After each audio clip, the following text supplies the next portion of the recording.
Selam dostlar, ben Age of Tactics. Dostlar bu videoda Pioneer Server'a ilk defa birlikte gireceğiz. Yani ben ilk defa giriyorum şu anda. Bakalım karşımıza neler çıkacak. Daha herhangi hiçbir şey yapmadım, gerçekleştirmedim yani. Öncelikle ilk aşamam bunu Türkçe yapmak olacak. Şöyle bir continue diyelim, bakalım neler çıkıyor. Şöyle bir hemen seriden ayar yapabiliyor muyum diye bakayım. Türkçe yapalım bunu. Şöyle Türkçe'ye çeviriyorum. Oyun tekrar yüklenecek bu süreçte. Biz de neler yapacağımıza bakalım. Arkadaşlar, şimdi bildiğiniz gibi 7. sezonla ilgili birçok şey burada karşımıza çıkacak. Yeni kahramanları göreceğiz. Yeni kahramanları nereden temin edebileceğimize bakacağız ve tabii ki yeni dönemle ilgili detaylara bakmaya çalışacağız. Yeni dönemin acaba etkinlikleri burada var mı? Yüzük sıfırlama mevcut mu? Gibi birçok detaylara bakmaya çalışacağız şimdi birlikte. Bakalım. Aynen şöyle Türkçe'ye dönmüş oldu. Güzel. Ben öncelikle şu yüzüklerle ilgili olaya bir bakmak istiyorum. Diyecektim ki göremiyor muyum? Sanırım mağaza ile ilgili herhangi bir detaya giremediğimiz için yüzüklere de bakamayacağız arkadaşlar. Şurada mıydı? Yanlış mı hatırlıyorum yerini diye. Şöyle bakacağım. Evet, yeni etkinlikleri de bu arada görebiliyoruz arkadaşlar. İmparatorluk Birleşmesi ile ilgili herhangi bir şey görünmüyor şu anda. Peki nereden başlayalım? Abi vallahi heyecanlıyım. Şurada bir imparatorluk birleştirme süreciyle ilgili bir detay gördüm. Şuna bir bakalım. Okey. Şafak Hanedanı. Sezon başlatıyoruz. Bu Peter'in videosunda anlattığımız kısım sanırım. Şu arayüzünü beğenmediğim kısımdan bahsediyoruz. Evet, bunun gibi şöyle ada taktikleri güncellemesi kısmı var burada. Ödüllere falan bakarız. Önce bir şöyle haritaya bakmak istiyorum. Haritamız acaba güncel harita mı? Yani yeni serverdaki haritamız mı olacak bu harita? Şöyle bir bakıyorum. Yok, bu önceki haritayla aynı şu anda. Herhangi bir farklılık yok. Haritada bir farklılık göremedim. Onu sanırım sağlamamışlar. İç kale teması gelecek dediler. Birçok şey söylediler. Şu an heyecandan ne yapacağımı şaşırdım. Şurada bir KVK görüyorum. Aynen ilkel çatışma olarak dörtlü KVK'yı görüyoruz şu anda arkadaşlar. Atölye işgal et diyor. Ve bunun gibi bir teknoloji kısmı var. Bu ne abi? Silah geliştirme. Tüm birim saldırılarını veriyormuş. Savunma, can. Bunu etkinlik süresince mi yapıyoruz yoksa bunları genel olarak böyle elde edebilecek miyiz acaba? Bize kalıyor da olabilir ama ya buradan girdiğime göre ilkel çatışma ekranı 6 günlük bir ekranda girdiğime göre bu sanırım etkinlik süresince olacak bir şey. Şuradan başlayıp baksak mı aslında? Burayı geçelim. Geri dönüş hücumu burayı da geçebiliriz. Yeni sefer ilkel çatışma dediğimiz kısım zaten bu aslında doğru yerdeymişiz. Şöyle bir puan Şebnem toplandığı Emir Atölyesi. Bu bahsedilen o iksir gibi dediğimiz şeyler var ya burası komple onunla ilgili sanırım ve bunu biz 4 server birlikte çarpışarak yapacağız gibime geliyor. Programa şöyle bir baktığımızda 8 günlük bir etkinlik geliyor abi. Krallık bilgilerini, etkinlik programını ve ödül ayrıntılarını görüntüle diyor. Emir Atölyesi yarışmaları 4 ve 16 saatler arasında açılır. Emir Atölyeleri her iki krallığın dünya haritalarında dönüşümlü olarak belirir. Sürekli ilkel şebnem elde etmek için atölyeyi işgal et. Bugün bununla geçecek sanırım bu saatler arasında. Üçüncü günle ikinci gün aynı. Dördüncü gün, beşinci günde bir farklılık oluyor. Burada yine bir kral tacı görüyorum. Savaş aşaması puan sıralamasında birinci olan krallık hesaplaşma yerini seçme hakkını kazanır. Kazanan krallığın kralı aynı gün saat 12'ye kadar hesaplaşma zamanı ve hesaplaşmanın gerçekleşeceği krallığı belirleyebilir. Bu KVK'daki gibi aynı işte hazırlık aşamasını kazanan savaşı belirler gibi. Kazanan krallığın bir kralı yoksa bu hak o krallıktaki en yüksek ittifak gücüne sahip ittifak liderine geçer. Tamam. Altıncı gün diğer krallıklardan oyuncular sınır ötesi kamplar inşa edildikten sonra hesaplaşma krallığına ışınlanabilir. Güzel. Yedinci günde de artık zaten aynen birim yenileme günü. Altıncı günde savaş olacak. Yedinci günde birim yenilenecek. Zayiat savaş raporlarına göre hesaplanır. Bu aşamadan sonra manuel yenileme mümkün değildir. 8 ne peki? Ha, 2 günlük yenileme süresi vermiş. Tamam, güzel. Böyle 4 serverlı, pardon, 4 eralı bir yer olacak burası. Şöyle savaşa geç kabile, Truva, geç imparatorluk, dilek kartı. Dilek kartı dediğimiz bu ne böyle? Bir ödül seç diyor. Tamam bunu seçeyim. Tamam. Neyle açıyorum bunu? Elimde ne vardı açıyorum yani. Şöyle bir açalım bakalım ne oluyor. Basayım mı? Ne oldu şimdi? Büyük ödül buydu. Ben bunu kazandım galiba. Bunu nasıl kazanabiliyorum ben? Ödüller de çok şey değilmiş, etkili değilmiş bu arada. Leş gibi ödüller.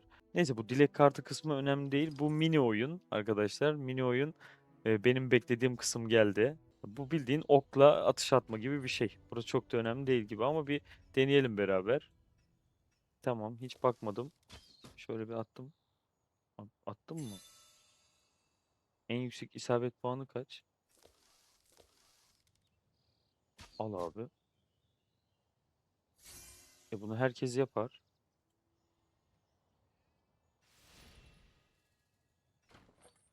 Bu mu olayımız? Ah, ben mouse'la oynadığım için mi basit yapıyorum acaba? Böyle çekiyorum, tak. Çok basit. Neyse çok önemli değil. Ama buradan hızlandırıcı alacakmışız gibi duruyor. Kaç tane okum var? Kalan ok 10 diyor. Bayağı da okum var. Şöyle rastgele attım ya. Geç, tamam. Şuradan bir çıkalım. Burası çok önemli değil. Aha, şuraya bakmak istiyorum. Kademe diyor, ödül diyor. Kademe sıralama ile ilgili. Sıralama ödüllerinde de o imparatorluk parası güzel. Severim abi. İmparatorluk parasını ben her zaman severim. Müthiş. Ödüllere bakıyorum. Ödüllerde de günlük okçuluk. Günlük olarak ne kadar alıyoruz? Bu kadar mı? 450 imparatorluk parası ve toplamda 2-3 saatlik hızlandırıcı. Hiç verimli değil abi. Şu ödüller kısmına tekrar gelmek istiyorum. Şuraya da bakacağım. Burada sarı kafamız var. 2, 3, 4 tane 5000 imparatorluk parası. Ham demir var. Ham demir de adedi de güzel gibi. 30, 60, 100 tane ham demir. Gerisi de çok önemli değil gibi ya. Aynen. Gerisi çok önemli değil. Şunlardan biraz fazla veriyor. Belki iş yapabilir ama çok da önemli değilmiş. Güzel ama böyle şey mini oyuna göre bence ödüller yeterli abi. Paket ne? Ok satın alma. Alırız. İmparator parasıylaymış. Tamam. Şöyle bir arayüzde herhangi bir değişiklik var mı diye bakıyorum. Strateji kısmını da bugün burada anlatabilirim bu arada. Arkadaşlar biz en iyisi kahramanlar kısmına geçelim. Buraları da bu arada inceliyorum belki bir farklılık vardır diye. Ne var mesela birliklerimde? Şöyle bir duyum almıştım. Buna bir bakabilir miyim ya? Bu 80 üstü seviyeye çıkacak mı? Abi 800 diyor ama bu çıkacak gibi duruyor yani. Sanki teçhizatları 100'e kadar mı olur? Aynen 100'e kadar olur gibime geliyor. Burayı bu şekilde gösteriyorsa bunları 100 seviyeye kadar çekmemizi bekliyordur diye düşünüyorum. Yüzük kısmına şuradan bir beni götür be. Şöyle bir mağaza hala kilitli diyor. Götürmüyor abi. Çakallık yapıyoruz ama o bize müsaade etmiyor yani. Şöyle bir yeni yüzük var mı diye bakıyorum. Herhangi bir. Yok gibi duruyor. Sarıya gelmediyse diğerlerine de getirmezler zaten. Burada bu arada yeni kahramanları görmeye başladık. Tamam. Dur. Şöyle bir kahramanlara doğru gidelim. Yok mu? Kahramanları bize vermedi mi? Vermiş. Süper abi. Eleanor karşımızda. Bunu şöyle de bakabiliriz. Eleanor'u gördük. İnceleyebiliriz beraber hemen. Şurada Confucius'u görüyoruz abi. Burada bir abimiz var. Louis. Louis abimiz de gelmiş. Pyrrhus da gelmiş. Roland da gelmiş abi. 5 tane oldu şu an. Bir vali, 4 çark diye düşünüyorum. Aynen. Büyük ihtimalle öyle olacak. Bir vali, 4 çark olacak. Bunların şimdi birlikte detaylarına bakalım. Nasıl bakalım? Şöyle birliğimize çağıralım. Rahat rahat bakalım abi. Şuradan hemen ben bir filtreleyeyim. Maraşer olarak gelen bir taneyi fark ettim orada. Eleanor'muş. Tamam. Bir diğeri ne? Burada hem sınıfları da birlikte görebiliriz diye bu şekilde yapmak istedim abi. Taktikçi şunları alalım. Diğer ikisi de taktikçiymiş bu arada. Şunları okçuda birlikte kullanabiliyorum yani. Okçu taktikçi Kanuni Sultan Süleyman'ı da kullanabilecek miyiz? Daha çok strateji bazlı komutanlar gelmiş gibi. Siz de fark etmişsinizdir zaten. Şöyle şunları da bir yerleştirelim. Tamam bu birlikte şöyle olsun. Güzel. İki tane saçma sapan birlik oluşturduk abi. Şimdi beraber Roland'a bakalım. Ya burada en çok hangisini merak ediyorsunuz derseniz ben Confucius'u merak ediyorum abi. Çünkü bayağıdır bekliyoruz ama Roland'ı da bayağıdır bekliyoruz yani. 7. sezonda Mızrak Birliği'ne sonunda bir değişiklik geliyor. Şöyle bir Roland abimize bakalım neler yapıyor. Ha bunlar şeyler sızdırılmışta izlediğimiz videolardan biri. Görüntü kalitesi de harikaymış. Tamam, şöyle kumandan becerisinden başlayalım abi. Biz aslında bunu şöyle de yapabilirdik ya, eğitim kısmı deyip. Aynen şurada görebiliriz. Kumandan olarak gelmiyor zaten. Bakın farkındaysanız birliğin sonuna koyuyoruz. Mansa Musa'ya mı veda edeceğiz biz şimdi? Musa'yı mı bırakıyoruz? Çok üzücü. Gerçekten çok üzücü. Buradan bakmamla oradan bakmam arasında bir fark var mı? Yok. Yani buradan bakayım. Şimdi hasar mı verecek, destek mi yapacak diye bir gözlemleyelim istiyorum. Kumandan becerisine bakalım yine ama yani işimize yaramayacak gibi. Etrafındaki en fazla 3 düşman birliğe kudret hasarı verir ve bunların verdikleri hasar 9 saniyeliğine %15 azaltır. Tamam, şurada imza becerisine bakmak istiyorum. Pasif bir beceri abi. Hemen şöyle biraz kısayım, çok müzik sesi geliyor. Şuradan imza becerisiyle başlayalım. Birliğin normal saldırı ve beceri hasarı aldığında %35 ihtimalle düşmanın senin birliğine verdiği hasarı azaltır. Güzel hasar azaltma var ama %35 ihtimalle. İmza becerisinin etkinleştirme ihtimali %100 bu arada. Ve kumandanın kudret hasarını 3 saniyeliğine %20 kadar arttırıyor. 10 seviye abi şu an. Bunun maksimumuna bir bakmak lazım. Ben o sıra maksimuma basayım. Birliğine verdiği hasar %20 azaltır. Aynen. Kumandanın kudret hasarını da %25 arttıracak abi. Yani %25 daha fazla olacak. Saniyede en fazla bir kez tetiklenir. 3 saniyeliğine arttırıyor. Saniyede bir kez tetikleniyor. Tamam. Birliğindeki diğer kahramanlar her 4 beceri hasar verdiğinde, yani Vlad devamlı hasar etkileri hariç, okey, birimleri yenilir. Birim yenileme de yapıyor, hasar azaltma da yapıyor, kumandanın hasarını da arttırıyor. Mükemmel. Roland kesinlikle mükemmel. Yenileme oran ya, şu an şey düşünüyorum, acaba Vlad yerine koysak ne olur diye düşünüyorum ama böyle iki tane destek, bir tane Kiros ne hale getirir bizi diye düşünüyorum. Yenileme oranı da güzel bu arada. Şimdi şöyle becerilerine bakalım. Özelleştirilebilir becerisi var mı? Var. Şövalye Marşı diye bir becerisi mevcut abi. Şuradan detaylarına inelim. Şöyle yapalım. Bu büyük ihtimalle en etkili becerilerinden biri olacak. Tabii ki imza becerisi hariç. Birliğin her 4 kez beceri hasarı aldığında birliğinin aldığı hasarı 3 saniye boyunca %12 azaltır. Bu da %12 azaltıyor. Orada da %20 azaltıyordu. %32 azaltıyor. Mızrak öldürülemez bir hale geliyor abi. 3 saniye sonra birimlerinin %50 ihtimalle yeniler ve yenileme oranı %100. Mükemmel. Yani yenilemesi de çok iyi. Hasar azaltması hiç durmuyor. Buna koyacağımız at çok belli bu arada. Yenileme, hayat kurtaran. Direkt yenileme ve hayat kurtaranı çakacağız abi buna. Mansa Musa ile aynı süsleme kullanılabilir. Hatta direkt Mansa Musa'nın atı buna taşınabilir gibime geliyor. Diğeri zaten bildiğimiz becerilerden abi. Korkusuz misilleme, 12 saldırı, altın yolculuk. Altın yolculuk alınacak. Şövalye marşı ve altın yolculuk olarak devam edeceğiz. Ya bu da yine Mansa Musa'daki gibi azim de tercih edilebilir olacak abi. Eğer yetemiyorsanız azimi de tercih edebilir olacaksınız gibi görünüyor şu anda. Roland için bu şekilde diyelim. Ya Mansa Musa'da ne varsa Roland'a direkt taşıyabilirsiniz arkadaşlar. Bana öyle geliyor. Fakat burada şunun bence denenmesi gerekiyor. Vlad'ın yerine mi koysak daha iyi olur?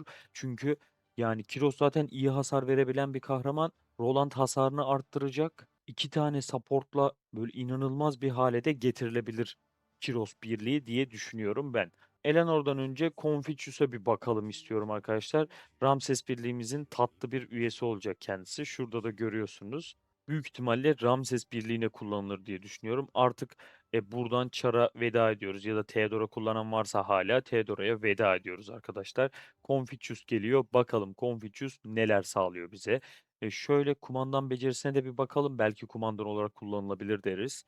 Sonraki 6 saniye boyunca birimlerin her saniye bir kez yenilenir ve disiplininin birim yenileme etkisini ikiye katlar. İmza becerisinin yani. Eğer kumandan olursam diyor imza becerimin de yenileme etkisini ikiye katlarım diyor. İmza becerisine bakalım. Bir yandan da şöyle son seviye çıkaralım direkt. Bu arada Roland'ın şeye bakmadık ya. Yıldızına bakmadık.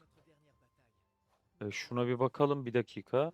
Olifantın tetiklenme ihtimali %5 daha arttırır ve hedefin senin birliğine verdiği hasar %10 daha azaltır. Abi şaka mı bu? Olifant neymiş? Büyük ihtimalle imza becerisi mi? Aynen imza becerisi. Enteresan. Enteresan bir Roland geliyor abi. Olifant kumandanın kudret hasarını %15, yenileme oranı ise %15 daha arttırır. 3 yıldızı şu an yeterli. Yani 5'e bakmıyorum da 3'e kadar zaten mükemmel bir etki verdiğini görüyorum. Şu 5 yıldızı da bakalım. Diğer kahramanların verdiği her 3 hasar Olifant'ın yenilenme etkisini tetikler. Ve ayrıca birliğin aldığı hasarda 6 saniyeni %25 azaltır. Abi mızrağı ölümsüzleştiriyoruz. Mızrak niye bu seviyeye getiriliyor ki onu da anlamadım şu an ama mızrak kesinlikle ölümsüz bir hale gelecek. Yani mızrak birliğiyle ilgilenenler şu an böyle soğuk baklavalarını yiyordur büyük ihtimalle abi. Süper. Tekrar kaldığımız yerden Confucius'tan devam edelim arkadaşlar. Böldüm. Yıldız etkileri aklıma gelmişti. Şöyle gelelim. Zaten son seviye yaptık. Birliğine 6 saniye boyunca disiplinli etkisi uygular. Disiplinli aktifken birliğin her beceri hasarı aldığında devamlı hasar etkileri hariç birimleri yenilenirmiş. Aynen 6 saniye boyunca birim yenilemeye devam edeceğiz. Strateji bonusuyla tetikleniyormuş bu. Bu kahraman her 16 kez birim yenileme etkisi tetiklediğinde bir dakika.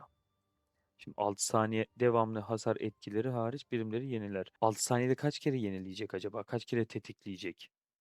Tetiklemesini etkileyen şey ne? Bu kahraman her 16 kez birim yenileme etkisi tetiklediğinde birlikte en yüksek stratejiye sahip kahraman kendi imza aktif becerisini anında etkinleştirir.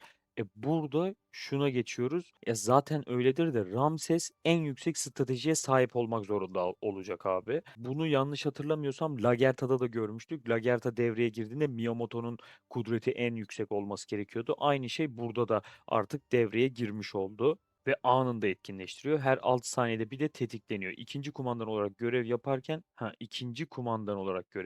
etkili olduğu için ortaya koymuşlar. Liang da o yüzden sonda sanırım. Savaşa girdikten sonra bu beceri tetiklenme ihtimali 3 saniye boyunca %65 artar ve birliğin her imza aktif becerisi etkinleştiğinde bu becerinin tetiklenme ihtimali %1,5 daha artar. Abi her şey böyle pozitif. Her şey pozitif de yani.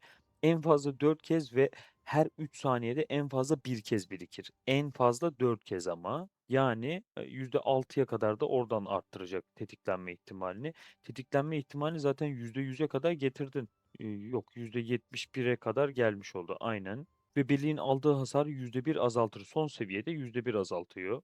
Ama daha sonra bir açıklama yapmış. En fazla 8 kez ve her 3 saniyede en fazla bir kez birikir. Yani 24 saniyeye kadar olan bir süreçte bizim hasar azaltımımız da %8'e kadar artmış olacak. Yani %8 hasar azaltmaya başlayacağız. Şimdi şu diğer becerilerine bir bakalım abi. Burada bahar esintisi görüyorum. Aynen. Özel bir beceri olarak geliyor. Şu imza becerisi de bu arada aktif beceriydi. Aynı aktiflikten devam ediyor yani. Şu beceriye de bir inceleyelim birlikte. Bu da aktif bir beceri. Maksimum etkiler diyelim ve bakalım. Bahar esintisi bence kuvvetli olacak. Çünkü şöyle bakın şurada görüyorsunuz yenileme bildiğin ben savunma becerisiyim diyor şu anda. Şöyle tekrar detaylara giriyorum. Birliğin birimlerini yeniler %140 ve 3 saniye boyunca alınan kudret hasarını %12 azaltır. Direkt kudret hasarını ortadan kaldırıyor. Bu beceri her etkinleştirmede %50 ihtimalle birliğin birimini 2 kez daha yeniler. Süper. Liang'la beraber bu da yani şu an Roland'la Musa'yı birlikte kullanmak gibi aslında. Yani Mızrak Birliği'nde Roland'la Musa'yı birlikte kullandığınızda bahsettiğim o etki var ya, bir tane kahramanı pohpohlamak gibi. Bunlar da şu an Liang'la birlikte Confucius Ramses'i uçuracak gibi duruyor abi. Şöyle aşağı inelim, o da strateji bonusuyla çalıştığını söylüyormuş.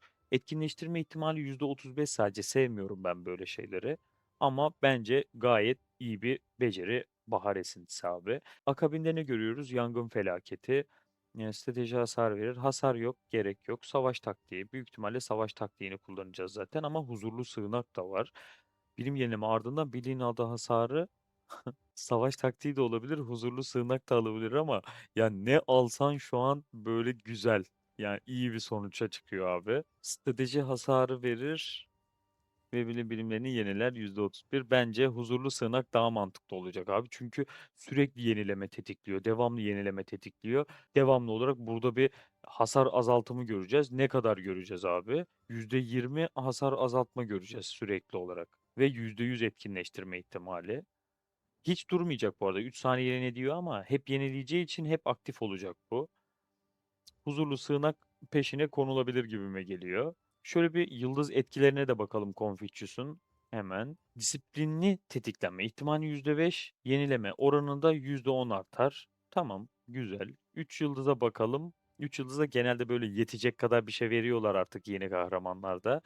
Savaşa girdikten sonra disiplinli tetikleme ihtimali %15 artar. Şimdi %15 de bu arttırıyor. Zaten 71'e kadar gelmişti.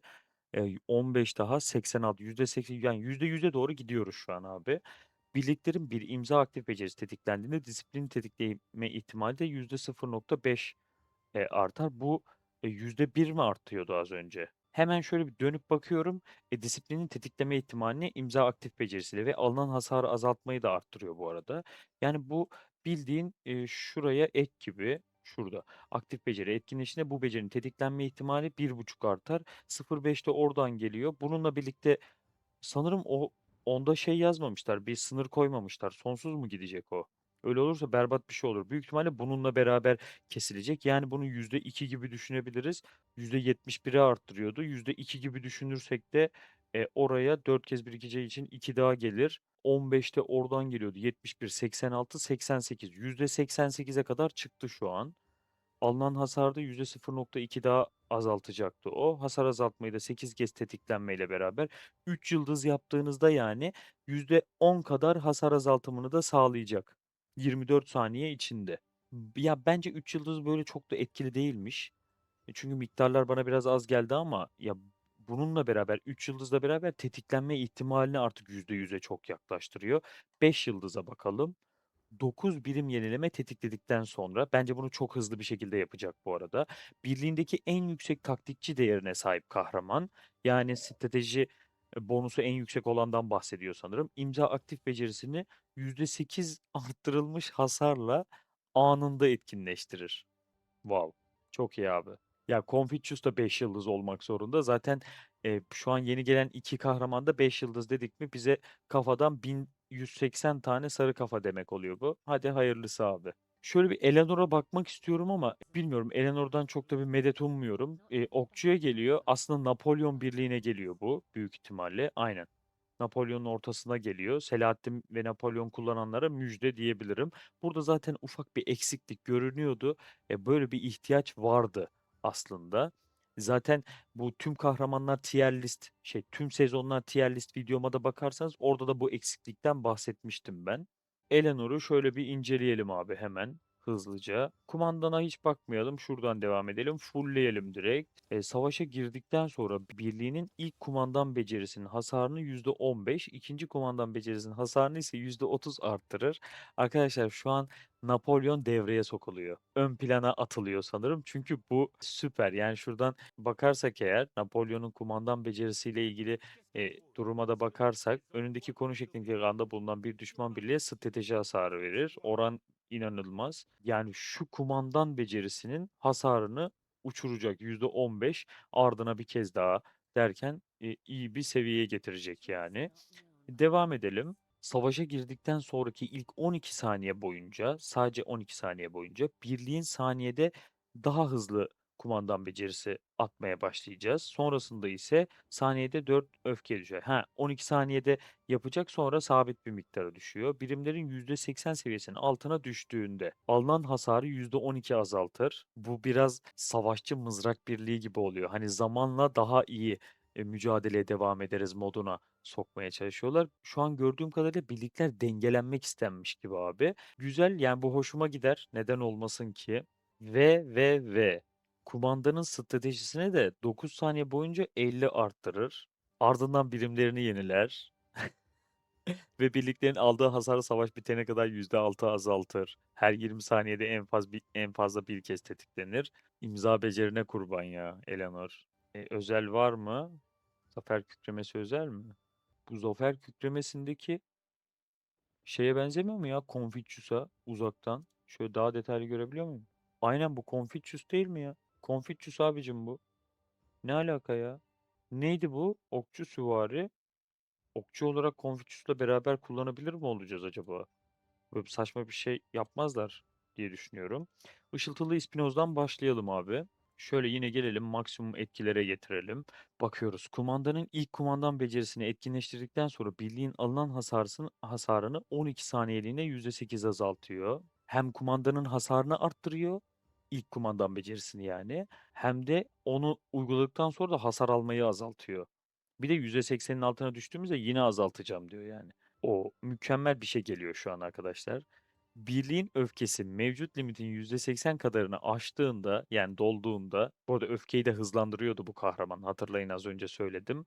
%100 ihtimalle susturma bağışıklığı kazanır. Ha ben susturma uygular sandım. Susturma bağışıklığı güzel bir defansif özellik ama susturma özellikle kahraman sayımız biraz az aslında. Susturma uygulayacak sandım yani çok korktum bu arada. Kumandanın verdiği strateji hasarı 5 saniyeliğine %12'de buradan artıyor abi. Hasar arttırıyor, hasar azaltıyor, öfke yenileniyor. Öfke yenilendikçe güzel bir etki sağlıyor. Tek beceri için gayet iyi abi. Şurada zafer kükremesini bir incelemek istiyorum çünkü şaşırdım. Burada Confucius, resmen Confucius abicim bu. Bana kimse aksini iddia edemez. Bu Confucius. Sun Tzu mu ya yoksa? O da olamaz ki. Yok, Confucius'a benziyor.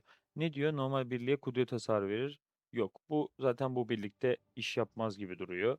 Buraya ölümsüz ordu gelecek ya. Ölümsüz ordu yakışacak gibi ya buraya. Aynen. Susturmayı da kaldırıyordu. Debuff'ları da arındırıyor falan filan derken ölümsüz orduyu yerleştirecek gibiyiz. Eleanor'a. Eleanor'un yıldızlarına hemen bakalım abi. Şöyle kahramana geliyorum. Şuradan hemen bakalım. Bir yıldız. Savaşın ilk 12 saniyesi boyunca naip her saniye 2 ek öfke yeniler. Sonrasında ise bir ek öfke yeniler. Tamam. Birinci yıldızı geç abi. Savaşa girdikten sonra birliğin etkinleştirildiği ilk kumandan becerisinin hasarını %15, ikinci kumandan beceri hasarını %30 arttırır. Abi zaten arttırıyordun. %15, %30 yani %30, %60 arttıracaksın demek bu. İnanılmaz. İnanılmaz bir seviyeye çıkıyoruz şu an. Farklı bir moda giriyoruz yani. Şöyle 5 yıldıza da bakalım. Ah, korkuyorum.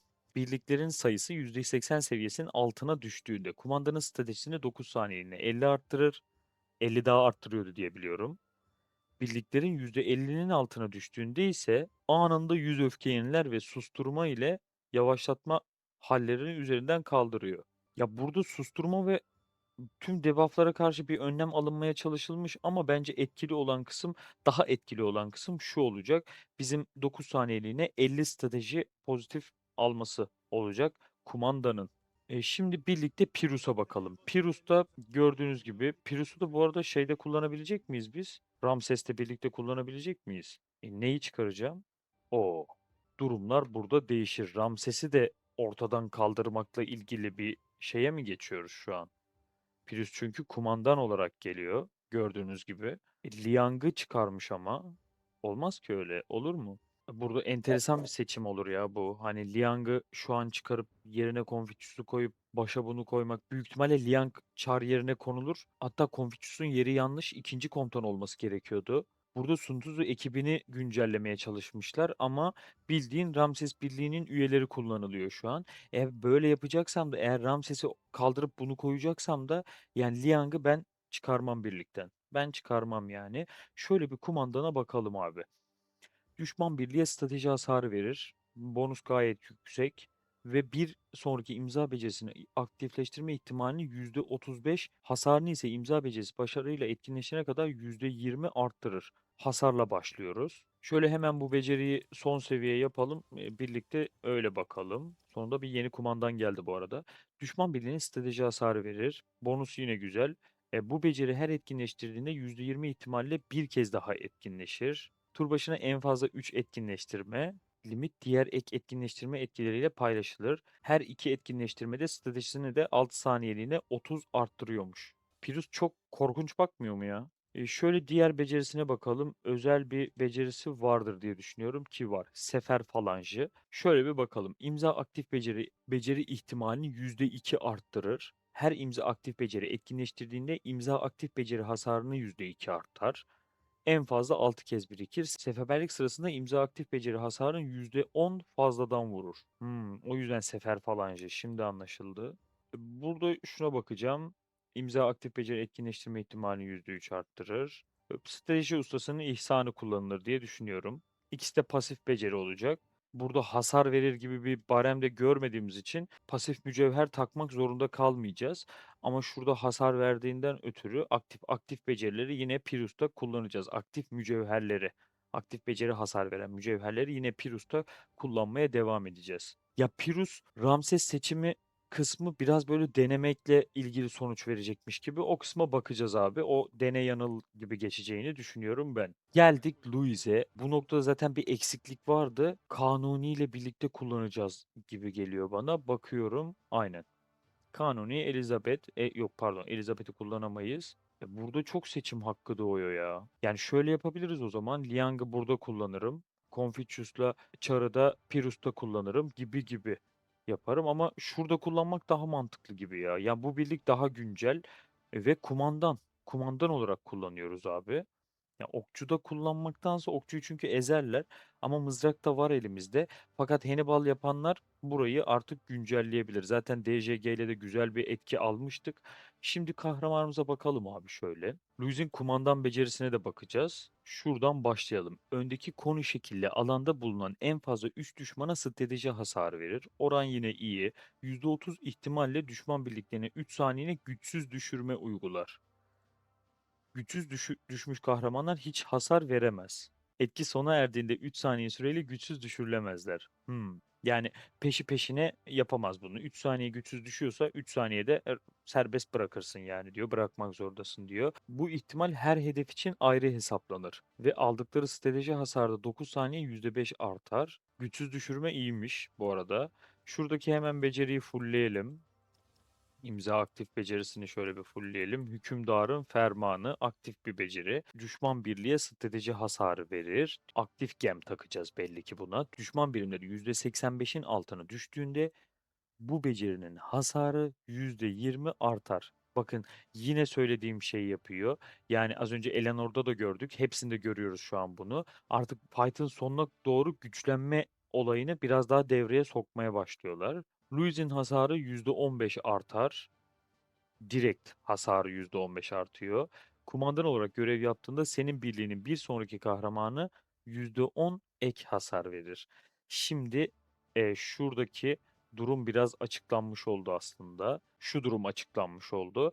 Bildiğiniz gibi ikinci kumandan olarak kullanmamız gerekiyordu Confucius'u. Fakat hasar veren Kanuni Sultan Süleyman olduğu için bir sonrakine aktaracağından Kanuni'yi koymuş. Buraya da Hannibal bu sebeple koymuş. Bu dizilimler doğru olacak büyük ihtimalle. Yani sıralama bu şekilde olacak gibi. Fakat sondakileri değiştirebilirsiniz. Confucius'un yerine Liang'ı mı Char'ı mı koyuyorsunuz artık ya da Elizabeth'in yerine Ahsoka ya da DJG'yi seçmek de size kalmış olacak arkadaşlar. Şöyle özelleştirilebilir bir becerisi var mı diye bakıyorum. Sanırım şu, evet. Kutsal Alev Muhakemesi. Bakıyoruz abi. Etkinleştirme ihtimali %35 yine aktif bir beceri görüyoruz. Düşman birliğine strateji hasar verir. Strateji hasarımız bu arada %700'ü geçti. Strateji bonusumuzun %700 fazlası kadar oldu diyebilirim yani. Düşman birimleri bu sefer de birimleri %50'nin altına düştüğünde ek bir strateji hasar veriyor. Tamamen aktif bir şekilde hasar veren bir becerisi var. Kumandan olmaya layık bir beceri olduğunu düşünüyorum. Peşine de şöyle bakıyorum. Burada bence ustasının ihsanı kullanılması gerekiyor. Çünkü strateji hasarını zaten arttırdı. Bunu da son seviye yapacağız. Yani %30 da buradan alacak. Etkinleştirme ihtimali de %100. Çiçek gibi bir şey olacak abi. Güzel. Valla şu an bana kalırsa şu beşinin de alınması gerekiyor abi. Aynen. Beşini de alıp birliğimize katmamız gerekiyor. Acaba hangisi valiyle gelecek? Şuradan şöyle bir kopya çekebiliyor muyuz? Ee, Yok gibi. Yok vali falan deseydi belki şuradan bakardık da göstermiyor. Aa bu ne? İlkel çatışma. Etkinlik zamanı 13'ünde başlıyor. Gelişmiş rafine başkent binası. Binalara da şekil verebilecek miyiz? Evet bu onu söylüyor sanırım. Harika. Ya bunu böyle savaşarak falan elde edeceksek güzel ama bunun için kimse böyle ittifakında para harcamaz yani. Arkadaşlar valla yüzük sıfırlama ile ilgili detayı göremedim, bulamadım yani. Yüzük sıfırlamayı aslında böyle bir detayına inebilseydik güzel olurdu. Fakat yok yeni yüzük gibi bir şey de göremedim şu anda.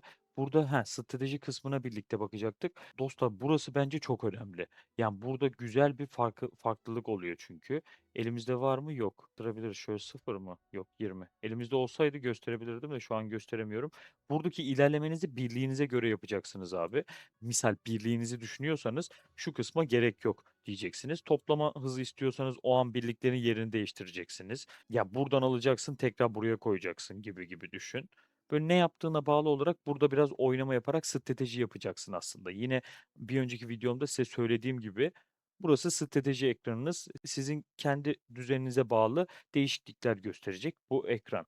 Burada bu arada gördüğünüz gibi mesela okçu için bir tane konuşlandırma alanımız var. İşte süvari için ayrı, mızrak için ayrı ve de kılıç için ayrı konuşlandırma alanları mevcut. Buraları zaten şu son 4 gösterdiğim yer, şu kısmı 6 seviyeye getirdiğinizde miydi? Yok, 5 seviyeye getirdiğinizde 4'ü birden açılıyor. Siz hangisine fokuslanmak istiyorsanız oraya birliklerinizi yerleştirmeye başlıyorsunuz. Fakat bu noktada şey önemli, elinizdeki 5 yıldızlı kahraman sayısı çok önemli. Çünkü sanırım buradaki puanları, şunları yani yıldıza göre veriyor gibime geldi benim. 4 yıldızlara 1750, 5 yıldızlara da 2000 veriyor gibi geldi bana. Buradan fullleyebiliyorsak hemen bir tane fullleyip kontrol edelim isterseniz. Ya mesela bunu 4 yıldızda bırakayım şöyle. Büyük ihtimalle dediğim gibi ama yine de deniyorum abi. Ve gözler önüne de sermiş olalım. Şuradan tekrar geliyorum strateji ekranıma. Şöyle geldiğimde 1500 aynen bunu 2000 olarak görüyoruz. Şuraya da bir şey koyalım da aynen. Darius'ta 1750. Doğru. 4 yıldızda 1750 oluyor. 5 yıldızda da 2000. Yani bunlar tamamen yıldızlarla alakalı. Elinizdeki 5 yıldızlı hero sayısı bu noktada önemli olmuş oluyor abi. Çünkü burası sizin komple kendi strateji ekranınız olacak. Bir tek sizin görebildiğiniz bir ekran olacak. Ada taktikleri aslında 2 tane pencere haline geldi ya belki burası değişir diye düşünüyordum. Burası da değişmemiş. Arkadaşlar bir de bildiğiniz gibi başarılar kısmı geldi. Başarılar kısmını çok anlatma gereksinimi duymadım ben. Çok da bir artısı yok gibi ama buraları böyle doldurmak keyifli olacak. Yani biraz daha takip ederek devam edeceğiz. Çünkü hangi aşama, hangi görev biraz daha zor diyeceğiz. Onu yapmak için mücadele edeceğiz. Mesela Altın Sefer'le ilgili bir aşama var işte sallıyorum. 10 kez 500 milyon kişisel puana ulaş gibi bir şey söylüyor. Bunları böyle hedef edinebiliriz ama böyle çok da gerek yok. Hani özellikle üstünüzde durmanızı gerektiren bir şey yok. Abi şöyle yeni gelecek kahramanlardan en beğendiğim ikiliyi yerleştirdim. Confucius ve Roland benim favorim olacak burada bu noktada yani. Hatta videomuzda isterseniz şu şekilde bitirelim. Dostlar Pioneer Server'da yapacaklarımız bu kadardı. Ne oldu dondu mu? Şansa bak. İzleyemiyor muyuz? Hata veriyor. Ya izletmedi ya resmen bize. Dostlar Pioneer Server'da anlatacaklarım bu kadardı. Kahramanları gördünüz. Bu kahramanları da tüm sezonlar tier listin sonuna ekleyip böyle ufak bir video ile pekiştirmeyi düşünüyorum. Kahraman detaylarına ve deneme süreçlerine yine birlikte gireriz diye düşünüyorum. Bence kahramanların yani yerine koyacağımız, birliklerimizdeki yerine koyacağımız yeni kahramanlar gayet yerleri belirli bir şekilde geliyor. Ama etkilerini tabii ki de denemek lazım. Dostlar bugünlük benden bu kadar. Özünüze iyi bakın, taktikle kalın. Görüşmek üzere.